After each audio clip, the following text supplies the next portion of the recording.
Hello everyone. Welcome back to STS. 사이언스, 테크놀로지, 이코노미, 스트래티지 등을 고민하는 것입니다. 지난 월요일인데 12일입니다. 노바텍이 기존에 추진하던 그 매우 야심찬 LNG 프로젝트 원래 계획대로 추진하겠다 이렇게 선언을 했습니다. 매우 의미 있는 것이기 때문에 그 영향을 중점적으로 정리하려고 합니다. 그 전에 오늘의 그 빅데이터죠. 미국의 11월 CPI가 예상대로 그 상승률이 크게 둔화되어서 이렇게 발표됐습니다. 이거 상당한 호재이기 때문에 일단 요거부터 정리하고 시작하겠습니다. 사진 보시면은 미국 11월 CPI 7.1%로 10월의 7.7% 또 예상치 7.3%보다 크게 둔화되어서 발표됐습니다. 즉 cooler than expected 이렇게 평가되는 것이죠. 코어 CPI도 6% 발표됐는데 10월의 6.3% 예상치 6.1%보다 더 많이 둔화됐습니다. 인플레이션이 비교적 큰 폭으로 둔화되는 중이라는 사실이 이제 계속 확인되고 있고요. 그래서 제가 그 11월 숫자부터는 크게 둔화될 것이다 이렇게 아마 수십 번 계속 말씀을 드린 것 같습니다. 그대로 된 것 아닌가 이렇게 평가하겠습니다. 다음 사진은 이제 PPI, CPI 전부 그 한꺼번에 보는 것인데 지금 그 PPI하고 CPI가 모두 이미 크게 둔화된 그 확인했고요. PCE가 남았는데 이거는 다음 주 금요일 발표입니다. 그래서 PCE는 아직 예상치 발표가 없습니다. 결국 그 PPI하고 CPI와 같이 같은 모습 보이지 않을까 이렇게 기대할 수 있을 것 같고요. 그 다음에 이제 중요한 것이 미시건 대학의 기대 인플레이션이죠. 1년 예상치 4.9%로 크게 둔화된 모습 이전에 봤었죠. 근데 이게 이제 다음 주 주말경에 다시 두 번째로 한 달에 두 번 발표하기 때문에 두 번째 발표되는데 그대로 유지가 될지 아니면 좀 더 내려갈지 주목을 해보겠습니다. 그래서 지금 인플레이션이 둔화되고 있다는 것, 즉 인플레이션이 멱살이 잡혔다 이런 의미니까 상당한 호재로 평가하는 것이 맞을 것 같고요. 그래서 CPI 발표 직후에 그 다우지수가 그 선물이죠. 거의 막 700포인트까지 급 상승을 했지 않습니까? 그러다가 결국 지수는 다우지수는 100포인트 좀 넘어서 이렇게 강세로 마감을 했는데 이게 원래는 FOMC 회의 전에는 시장이 그냥 잠잠합니다. 숨죽이고 그 발표만 기다리는 그런 상황인데 그래서 시장은 잠잠하게 변동이 없는 게 보통의 모습인데 이번에는 이제 빅데이터가 대형 호재로 발표가 나서 그냥 환영 랠리를 보인 거 아닌가. 그러다가 여전히 지금 그 FOMC 내일 그 회의가 중요하니까 다시 이렇게 그 등락을 보였던 것 같습니다. 그래서 만약에 내일 연준이 보내는 신호가 만약에 나쁘지 않다면, 나쁘지 않다고 시장이 평가를 한다면, 그러면 내일 미국장 급등 가능성 열어둬야 되지 않겠나. 그래서 급락 실망 매물 나오는 것보다는 환영 그 랠리를 보일 가능성이 높지 않을까. 저는 이렇게 정리하겠습니다. 그래서 내일 새벽 그 FOMC 지금 50bp 올려서 금리 4.5% 된다는 것은 그건 더 이상 뉴스 아니고요. 그래서 이제 주목하는 것은 성명서 또 점도표 또 기자회견 내용 이런 것이죠. 그래서 내일 새벽에 잘 한번 보고 그 이후에 그 금리 경로를 한번 전망을 해보겠습니다. 이제 오늘의 주제로 돌아가서요. 구글 지도 한번 보시면은 좌측이 야말 반도이고요. 우측이 기단 반도입니다. 그래서 서로 마주보고 있잖아요. 노바텍은 민간 에너지 기업 아닙니까? 그래서 야말 프로젝트 거기에 트레인이 한 개 있고요. 기단반도에 거기서 바로 아크틱 LNG2 프로젝트가 지금 진행 중이었죠. 그래서 아크틱 LNG2 프로젝트에는 트레인이 3개를 이제 건설하는 것인데 이게 이제 유크레인 전쟁 이전부터 아주 야심차게 추진했던 거 아닙니까? 근데 이제 전쟁이 시작되고 나서 서방의 돈과 기술을 다 떠나면서 상당히 힘들어졌죠. 근데 이제 이 노바텍이 아크틱 LNG2 또 야말 프로젝트는 원래 있던 것이고요. 돌아가던 것이고. 그래서 원래 계획대로 추진한다고 그 12월 12일 날 선언을 했다는 겁니다. 그런데 여기서 하고 싶다고 다 되는 게 아니지 않습니까? 추진 의사와 추진 능력 두 가지가 필요한데 여기서 추진 의사는 하고 싶다는 게 간절하겠죠. 왜냐하면은 가스는 곧 달러 아닙니까? 땅 속에 달러가 지금 수북하게 묻힌 것이 눈에 다 보이는데 아니 저거 캔 내기만 하면은 꼭 편안하게 먹고 살 수 있잖아요. 지금 배고파 죽어가는 그런 상황인데 그래서 땅 속에 그냥 묻혀서 눈에 보이는 저 달러 캔 내고 싶은 그 마음은 꿀떡 같겠죠. 간절하겠죠. 그런데 노바텍이 그렇게 간절히 하고 싶다고 해서 할 수 있는 건 아니잖아요. 할 수 있는 능력이 있어야 되잖아요. 그런데 그 능력을 가진 돈, 기술, 그 협력사, 말하자면 공급망이잖아요. 이게 필수인데 다 떠나버렸잖아. 그래서 그리고 또 미국, 영국, EU 이런 서방은 기본적으로 러시아를 제재를 하고 있잖아요. 그래서 이걸 과연 스스로 할 수 있겠는가 이런 겁니다. 가령 반도체 없이 되는 거 아무것도 없지 않겠습니까? 그래서 가령 이제 그 반도체 등 이런 핵심 부품, 장비 이런 걸 구할 수 있겠는가 이겁니다. 기술도 부족할 텐데 그 부족한 기술을 어떻게 충당하겠는가 이런 겁니다. 이제 이런 상황인데 하여튼 노바텍은 추진한다고 선언을 했다는 겁니다. 그러니까 이제 그 앞으로 매우 이제 관심 있게 주목을 해야 되겠죠. 또 재미있는 사실은 새로운 아주 거대한 가스전을 새로 또 발견을 했다는 겁니다. 이 노바텍이. 그러니까 LNG를 안 할 수가 없겠네요. 그래서 앞으로 이 노바텍의 이런 어떤 그 희망이 글로벌 가스 산업 그 투자에 또 어떤 영향을 미칠지 앞으로 계속 주목을 해야 할 것 같습니다. 여기서 이제 먼저 또 관련되는 건데 매우 흥미로운 사실이 있습니다.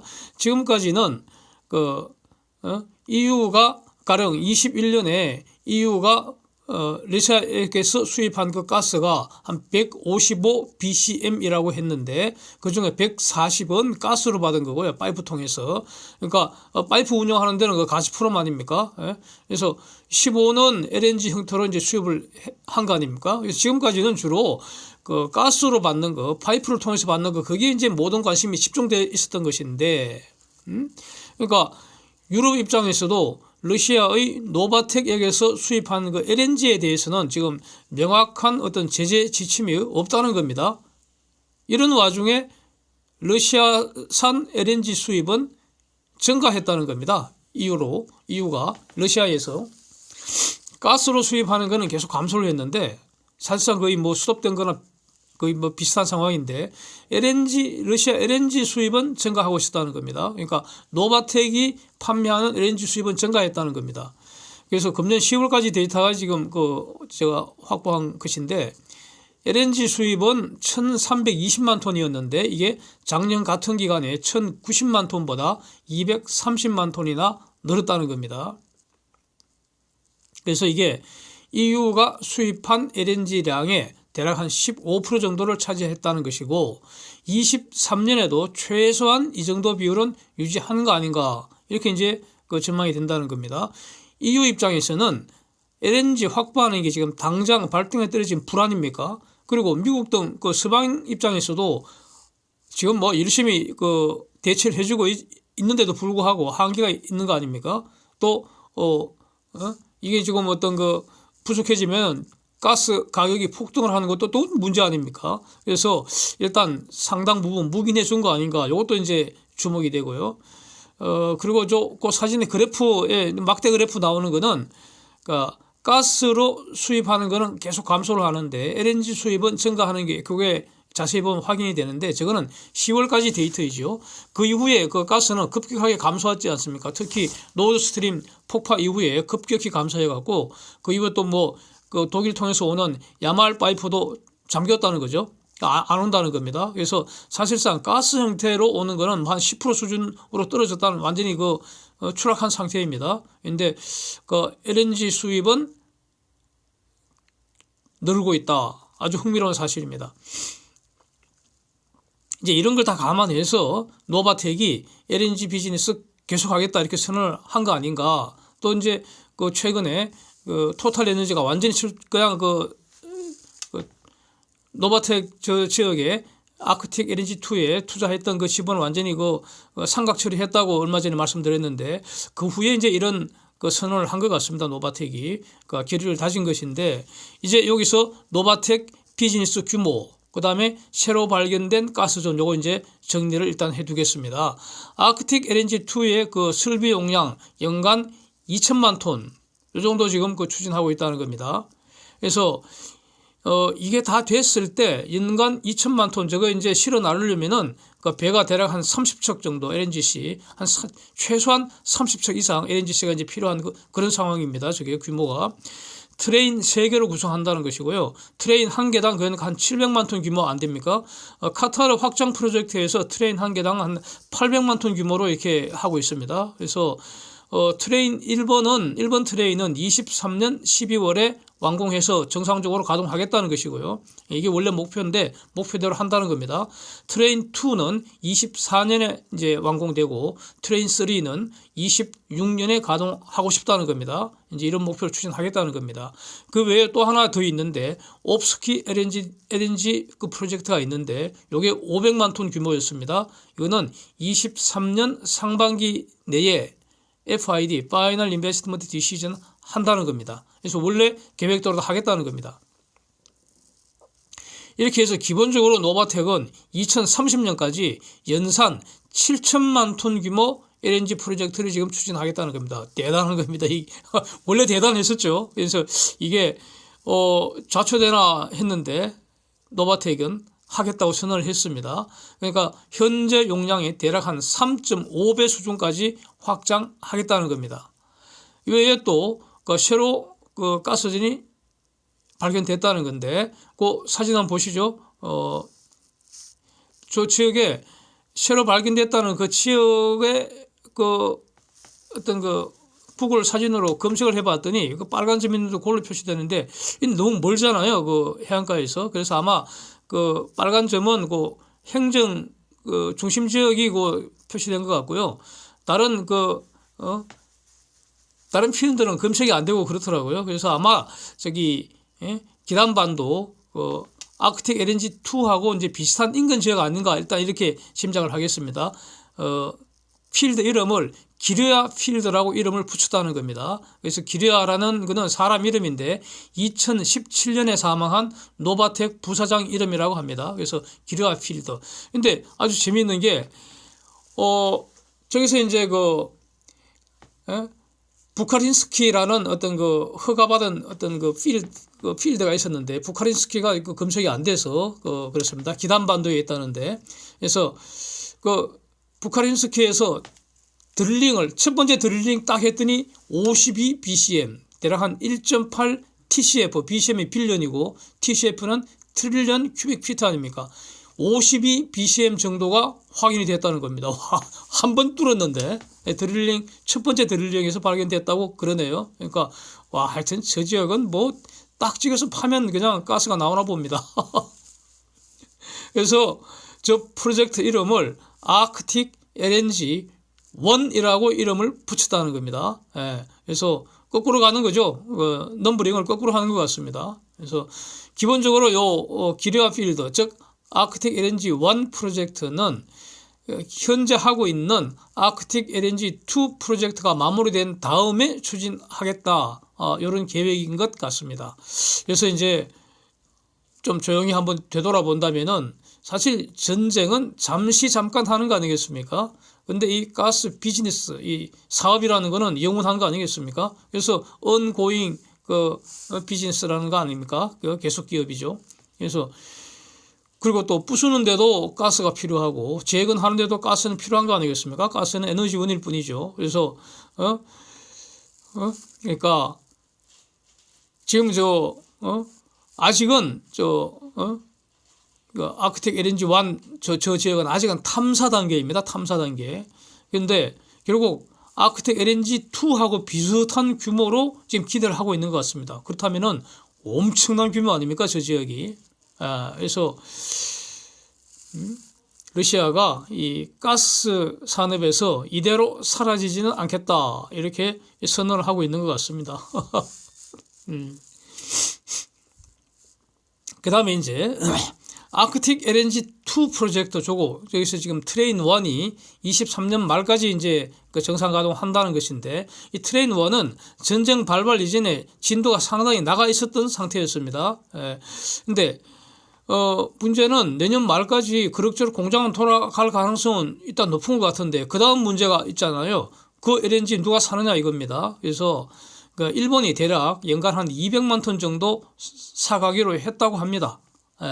그래서 일본은 지금 사할린 LNG도 일부 공급을 받고 있습니다. 그래서 한국도 뭐 살리면 살 수는 있지 않을까 저는 그렇게 봅니다. 가격은 좀 저렴할 테고요. 가격보다도 잘 판단할 문제라고 보여지는데, 노바텍이 아주 공손하게 우리한테 좀 부탁을 하면, 좀 사달라고 부탁하면은 그럼 조금 사줄 수 있다고 저는 그런 입장입니다.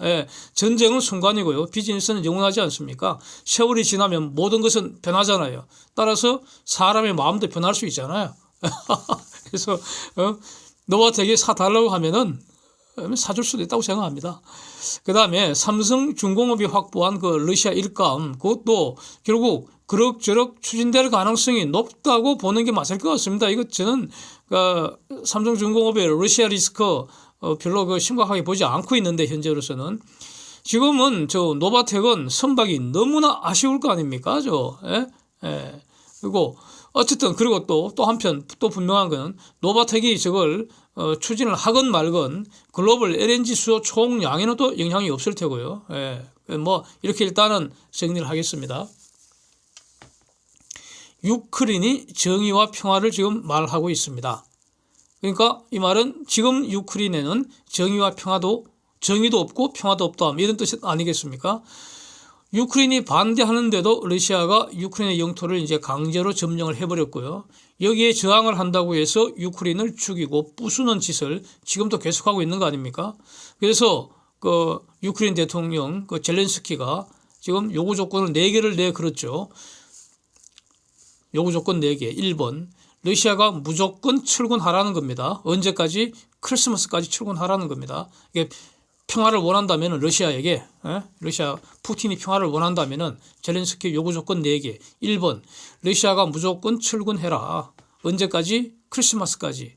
크림반도에서도 당연히 나가라는 겁니다. 2번째 조건, 죽이고 부수은 거 배상하라는 겁니다. 즉 전쟁 배상금 내놔라 이겁니다. 이거 주기 싫으면 죽은 사람 살려내고 부수은 거 원래대로 돌려놔라. 즉 원상 회복하라, 이런 뜻입니다. 그래서 이 배상할 때 옵션은 딱 2개뿐입니다. 배상금, 돈을 내든가 또는 원상 회복하든가, 이 2개뿐입니다. 옵션은. 그런데 원칙은 원상 회복인데 이거 불가능하잖아요. 죽은 사람 어떻게 살리고 부순 거 어떻게 원래대로 돌려놓습니까? 불가능하잖아요. 그러니까 돈으로 대신 물어주는 게 배상금의 본질 아닙니까?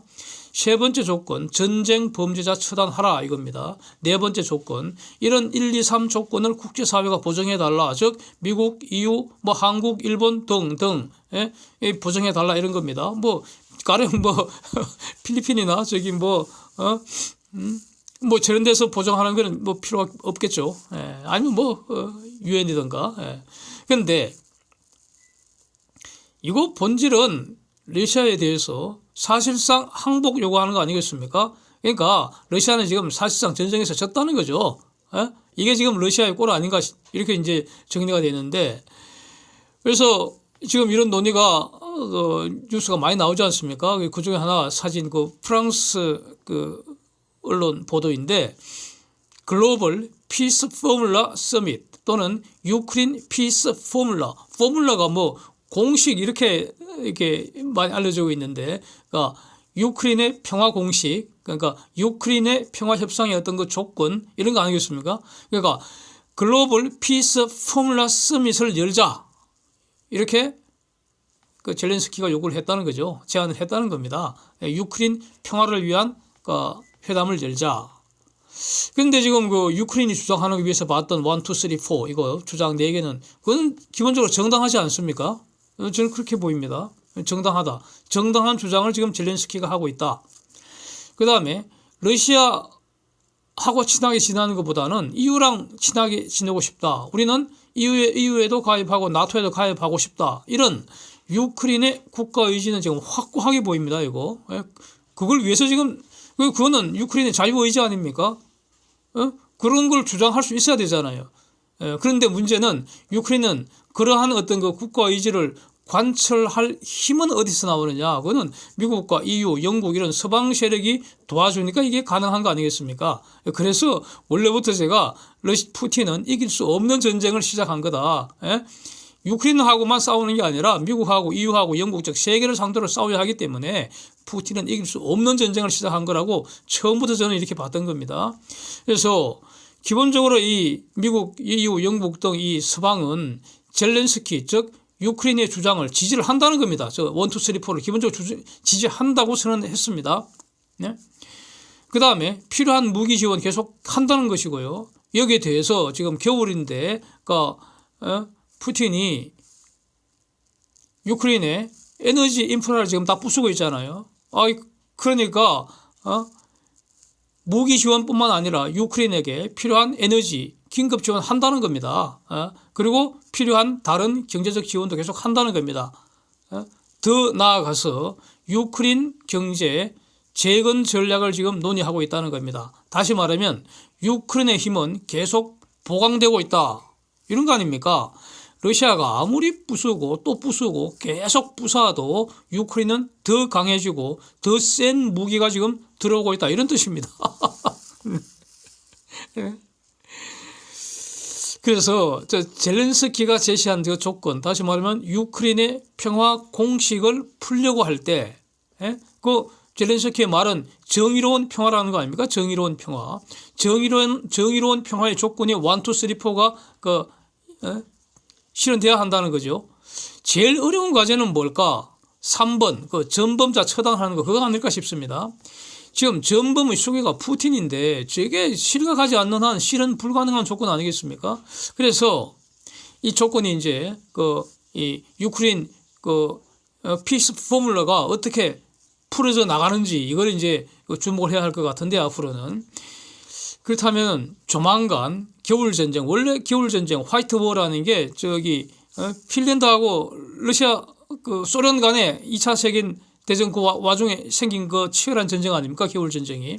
그래서 그 영화 정말 대단한 영화였던 것 같습니다. 그렇게 기억에 남아있는데 그 겨울전쟁 화이트워 시즌2가 이제 유크레인의 돈바스 지역, 크림반도 일대에서 지금부터 본격적으로 혹시 전개될지 이건 매우 주목이 됩니다. 저는 개인적으로. 그래서 지금 많이 약해져 있기 때문에 러시아가 유크레인이 무기가 계속 보강이 되기 때문에 힘으로 싹 몰아내버리고 일단 영토부터 확보해버리는 거죠. 그리고 나서 유크레인 경제 재건 투자 본격적으로 진행하고요. 그리고 이제 그다음부터 이제 종전 협상해야 되는 거죠. 그러면서 산발적 전투가 앞으로 수년간 진행될 가능성이 높지 않을까. 그러다가 어떤 형태로든 이제 푸틴이 아웃될 가능성 높다고 보이고요. 그래야지 본격적인 종전 협상 또 배상 협상, 전범자 처단 시나리오 이런 게 진행되지 않을까. 저는 이렇게 정리가 되는데 앞으로 한번 주목해 보겠습니다. Thanks for watching. See you next.